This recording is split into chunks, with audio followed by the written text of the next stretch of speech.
मनीष सिसोदिया मामले में ED CBI को सुप्रीम कोर्ट से फटकार। सुप्रीम कोर्ट का बड़ा सवाल, सिसोदिया पर लगे आरोपों पर अब तक क्यों शुरू नहीं हुई बहस? अगर पर्याप्त सबूत नहीं तो क्यों नहीं देनी चाहिए सिसोदिया को जमानत?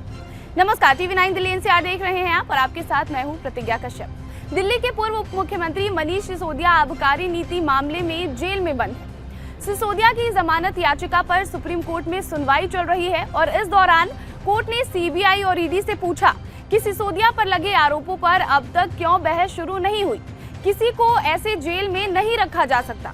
इसी के साथ सुप्रीम कोर्ट ने सीबीआई और ईडी से सिसोदिया को जेल में रखने पर जवाब मांगा है। जस्टिस संजीव खन्ना और SVN भट्टी की पीठ ने सीबीआई और ईडी की ओर से पेश हुए additional solicitor general SV Raju से ये पूछा कि सिसोदिया पर जो आरोप लगाए गए हैं, अगर ये आरोप साबित हो गए हैं तो निचली अदालत में बहस कब शुरू होगी? किसी भी मामले में चार्जशीट दायर हो जाने के बाद आरोपों पर बहस तुरंत शुरू हो जानी चाहिए।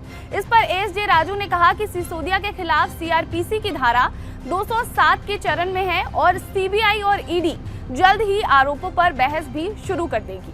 आपको बता दें कि सुनवाई के दौरान कोर्ट ने जब ये सवाल किया कि सिसोदिया को जमानत क्यों नहीं देनी चाहिए, इस पर SJ राजू ने कहा कि अगर डिप्टी CM स्तर का कोई शख्स आबकारी विभाग समेत 18 विभाग संभाल रहा है और उचित उदाहरण स्थापित नहीं करता क्योंकि उस पर इतने आरोप लगे हैं, इनकी भूमिका पर अगर नजर डाली जाए तो सिसोदिया ने अपने मोबाइल फोन को नष्ट कर दिया, जो कि सबूतों के साथ छेड़खानी है और ये आरोप सिसोदिया पर लगे हैं कि उन्होंने सबूतों के साथ छेड़छाड़ किया। मनीष सिसोदिया पर दबाव डालने का भी आरोप है। एक थोक व्यापारी से लाइसेंस छोड़ने के लिए कहा गया और एक कंपनी को लाइसेंस दिया गया जो किसी भी मानदंडों पर खड़ी नहीं उतरती। वहीं सरकारी गवाह बने दिल्ली के कारोबारी दिनेश अरोड़ा ने ये खुद कहा है कि सिसोदिया ने रिश्वत लिया है। वहीं ईडी ने सुप्रीम कोर्ट में ये साफ कर दिया है कि वो राजनीतिक दल आम आदमी पार्टी को भी इस केस में आरोपी बनाने पर विचार कर रही है।